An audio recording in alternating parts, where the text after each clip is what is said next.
All right. If you happen to come across this video, one, thanks for tuning in. This is going to be the first video I put on the Sly Anime YouTube channel, and I wanted to give a brief explanation of what this channel will be. Obviously, it's in the name, but it won't just be anime that I'll be talking about. It'll be other animated shows. It'll be live shows, just whatever I can think of and what I want to talk about. I don't necessarily want to do like a reaction channel or anything, but we might have that at some point. But I just want to yap about the shows that I watch and, you know, focusing on the main channel, which was Sly Hooper. You should check that out and subscribe if you are a anime fan, but also a basketball fan. I do a lot of basketball. Also, if you're a Sixer fan randomly, I also started Sly Sixers. I'll put the two channels in the description below, but I wanted this to be a little bit of an outlet outside of basketball. I tried to do the thing where I combined multiple things at once into one channel, but didn't really fit as I got more subscribers, and the Sly Hooper YouTube channel obviously became mainly basketball focused. Early on in the days of the channel, I would make, you know, JoJo's Bizarre Adventure, Joel Embiid crossovers. One of my most watched videos was Slam Dunk versus Kuroko no Basket. I even did a video on the basketball episode of the Boondocks. So this channel will be dedicated to more stuff like that. And for today's video, I wanted to do, well, I'm going to do a spoiler-free edition, and then I'm going to do a spoiler edition of an anime I just finished. And with basketball season now over, I can finally catch up on some of the anime that have come out the last few years and haven't really gotten a chance to get around to and start watching. But we're going to talk about Frieren, Beyond Journey's End. And this was a show that the last couple of years gained some hype. Some of my friends who started watching it were like, this show is right up your alley. And I have to say, after finishing it about a week ago, because I started right around April or so, I watched the first 10 episodes, loved it, and then the playoffs started, so I really didn't get a chance to fully immerse myself in it and watch it. And right around when playoff games stopped being every night and we had a few days in between finals games and stuff, I finally have the time to watch Frieren, and I'm fully caught up. And I have to say, it was right up my alley. And I'm really annoyed that I have to wait for season 3, but 2027 is somehow just around the corner, and looking at the list of anime that are coming out in 2027, it's going to be fantastic. But I have to say, Frieren was such an enjoyable watch, and I can't wait for season 3. And if I were to describe what the show was without spoiling anything, I'll give you a synopsis and all that stuff, but if you like adventure, if you like slice of life, if you like magic, if you like a little bit of combat sprinkled in, the show really does have a lot of things packed into it. And it's been described as a slow burn. That's usually the moniker slice of life or adventure shows get, is their slow burn episodes. There are filler episodes or whatever. This show really doesn't feel like a slow burn. I found myself every time I was watching an episode, the episode would just sneak up on you and end fast. And that's really only stuff that happens to me when I am fully enjoying a show. Like Yu Yu Hakusho, Attack on Titan, Vinland Saga, Mob Psycho, like those episodes just go by fast and all of a sudden it's the end credits and you're like, wait, what the fuck? No, I'm not done watching. So how would I explain Frieren to somebody that hasn't watched it and I would recommend it to somebody? I guess I would start with the character, Frieren. She is an elven mage who has lived for a very long time and is a very interesting character. Obviously, in fantasy lore, elves live for a very long time. And so basically, the show starts, it's implied in the title, Beyond Journey's End. The show literally starts off with the end of one adventure and the start of another. And with this character being an elf, she has obviously lived for a long time, so time is a literal construct for her. So one adventure ends, and she starts a new adventure. You're basically watching a show of a character looking at herself, improving herself, trying to learn different perspectives of different people, because she is in a party with different races, whether it be humans, dwarves, what have you. And obviously those races have a shorter lifespan. So they look at time, they look at relationships differently, they look at fun differently, they look at what they consider valuable to their time and all that differently. And so those contributing factors are also making Frieren grow as a person and realize that maybe her perspective can be altered. So the show starts off with one adventure ending, and the people Frieren had relationships with during that adventure fade away, realizing, oh shit, I should value these more. And then basically not making up for lost time, but going on another adventure with a different perspective on things, with a different mindset on things. And her character is very interesting. She gives off this stoic nature, but it's not the usual stereotypical stoic anime character. And you could see in real time she's still trying to adjust and break her own habits. You'll see times where she'll travel to a village or whatever, and she'll be like, let's stay here for 4 years. And then the people in her adventure party will be like, what the fuck, 4 years? How about you try 2 weeks, 3 weeks tops?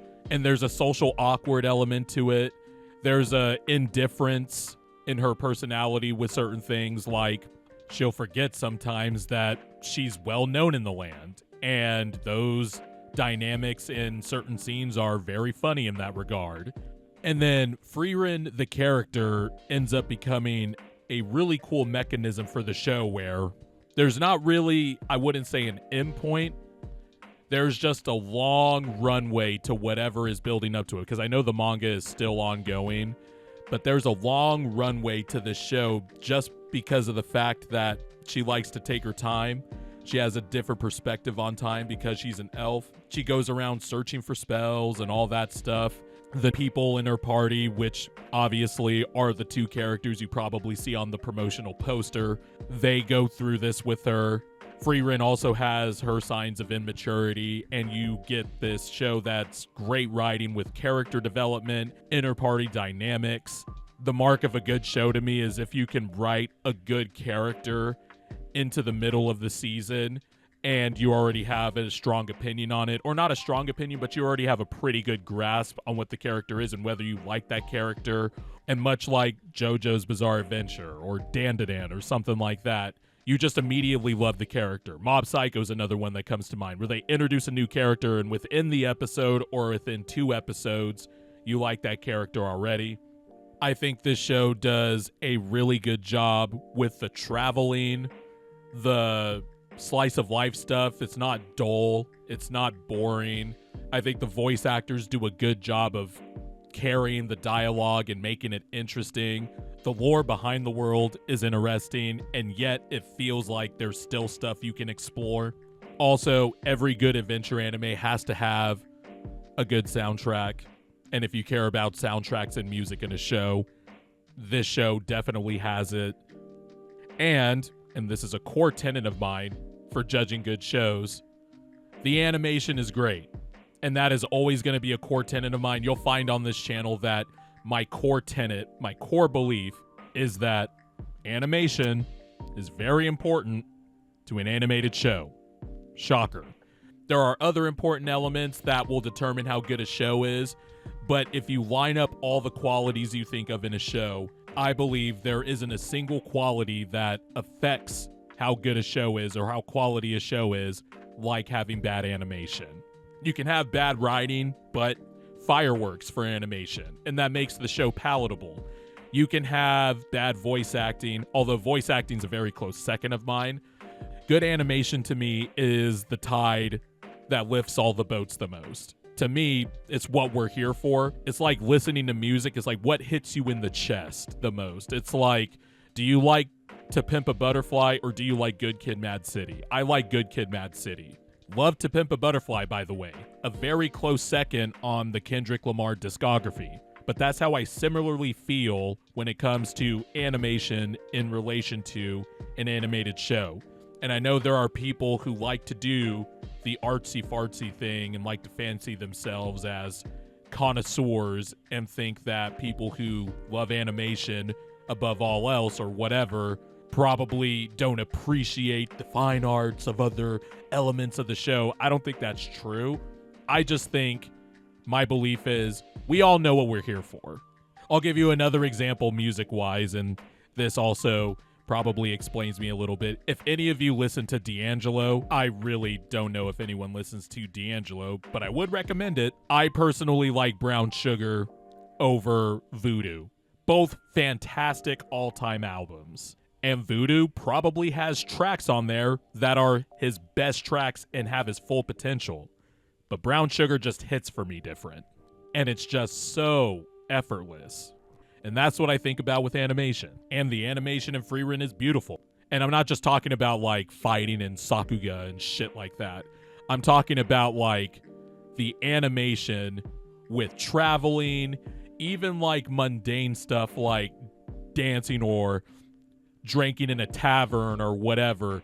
It's all engaging and brings the show and the world to life. And the artwork is beautiful. And it's no surprise that this show is being done by Madhouse Studios, which has done one of my favorite animes of all time, Hunter x Hunter, and also assembled the super team that did One Punch Man Season 1. By the way, if you want a good example of what I mean when I say animation's the most important, just look at how bad One Punch Man is now. Rest in peace. Also, I find the power system in this show very unique too, because when you look at shows like Black Clover, which I very much enjoy with all the different spells and stuff, even that's a little bit different than the system that's here in Frieren. They explain the lore of the magic. They explain how humans evolved over the years. There's politics behind it. There's which races have practiced magic the most, how many years, etc. It just explains the magical system, and then it explains the development of it, the evolution of it, and they do it in a short amount of time that doesn't make it boring, but also doesn't make it feel rushed. The show already has its signature episodes, and if you are watching this video and have already watched Frieren, you already know which episodes come to mind when I mention this. And they do a good job of making characters, whether they depart the show, whether they, disappear for some reason or whatever, they do a good job of incorporating past characters and making their presence felt throughout the show, which again points to just how good this writing is. There isn't a lot of action per se. There are epic battles. There are definitely some scuffles. So if you like fights and stuff like that, I think it's quite likely you'll enjoy this show too. But I also love a show that doesn't lie to me. And in the title of the show, Frieren, Beyond Journey's End, you're kind of getting what you're getting. And they stick to it. But obviously, with that, you have to execute your vision. And I think Frieren does a great job of that. The first season's 28 episodes. The second season's 10 episodes, which really bummed me out. But I've been looking up stuff, and apparently this is going to be the setup in season 3 to what should be considered the arc in the show. So if they want to take their time, they can. Also, 2027's just around the corner, so it's not like it's going to take forever. But this show is really unique. It's unique in a lot of ways. It keeps you engaged. The characters are awesome. The premise of the show is just really cool. It's like playing an RPG almost. Well, I guess I wouldn't reduce it to just that, but it really does sometimes feel like an RPG. And also, some of the soundtracks in this show actually remind me of The Witcher 3 a little bit. But what you have here is just a dynamic where you have this character that's lived for a really long time, has seen a lot of things, and she experiences growth as a person, hell, even growth as a mage, even though she's considered really powerful. And you get to see the characters live through that and adjust to that. And I think it's been a really cool ride. I would rate season 1 a 9.4 out of 10, and I would rate season 2 a 9 out of 10, just because of the episode count. That did bum me out a little bit. I am looking forward to seeing the next arc of this show, because it has shown a lot of potential with just engaging battles and stories and stuff like that. And there is not an endpoint, but there is a goal that they have, and it's just way out into the future, and so it just gives the show a really long runway. But I would recommend Frieren Beyond Journey's End to anybody that's into watching not a slow pace, but a show that's slow pace and not slow pace at the same time. I don't even know if that makes fucking sense, but it doesn't even feel like a slow burn. It just feels like you're on an adventure. And I guess that's the point of an adventure anime, isn't it?